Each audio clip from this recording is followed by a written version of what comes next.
Welcome, this is Kira from Inspired Yoga. I'm in Sequoia National Park. I'm not standing on a sequoia, this is a giant pine. It's about 5 feet in diameter, but we are surrounded by sequoias. And the sequoias here are anywhere from 1,500 to over 3,000 years old. Some of them grow as tall as 250 feet, and they can be, I saw one yesterday that was 17 feet in diameter. Sequoias are actually related to redwood trees, so they grow really, really tall, really straight.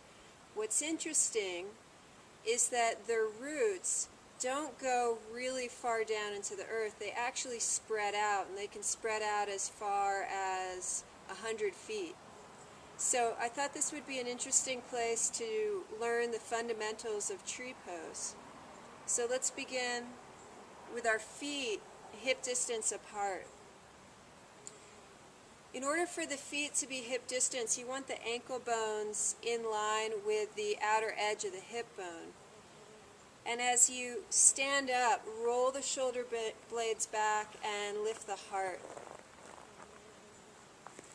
Since it's more important that we have a strong foundation rather than digging deep into the earth, lift your toes up.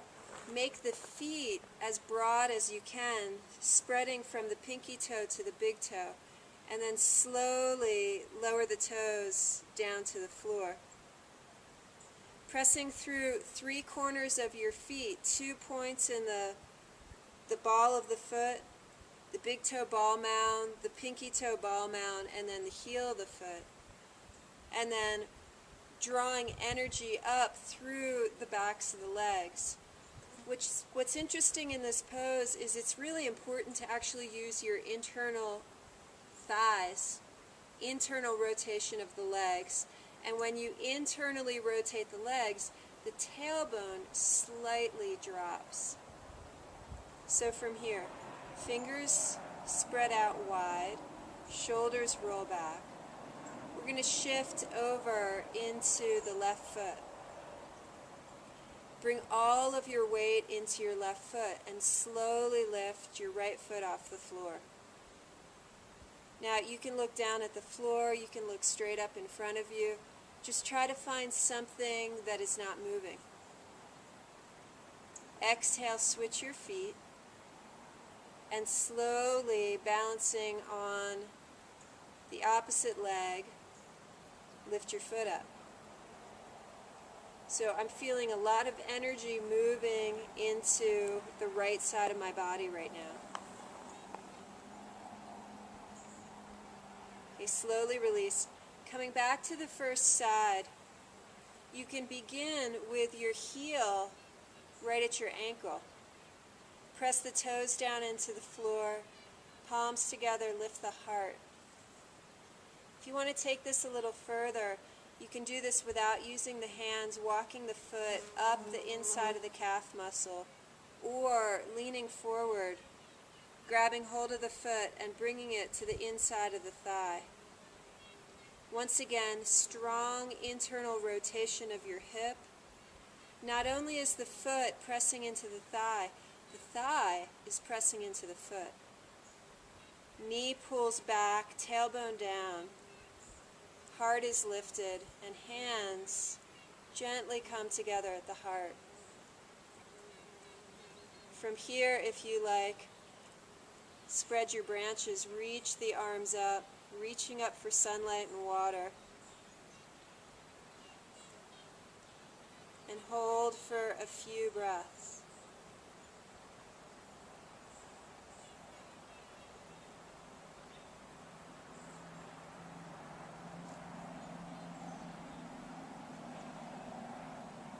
Slowly coming out, hands to the heart.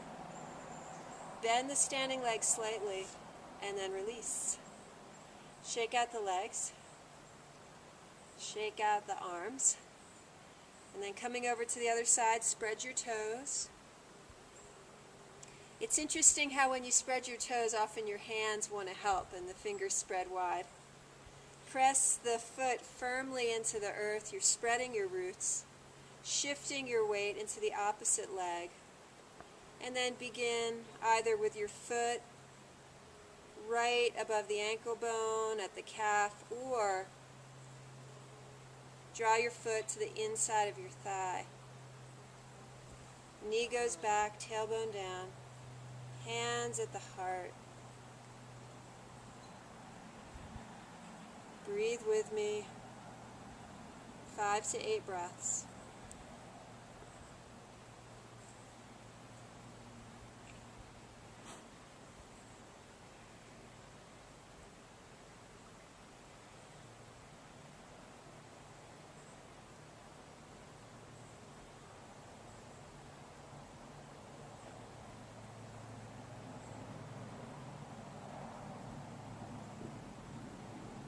Turn the hands out. Exhale. Hands come together at the heart. And release. A little bit of a shake. So why do tree pose? Tree pose is great for strengthening the legs and engaging the core. It's also really good for balance. So this is a great thing for us to do, especially as we get older in life.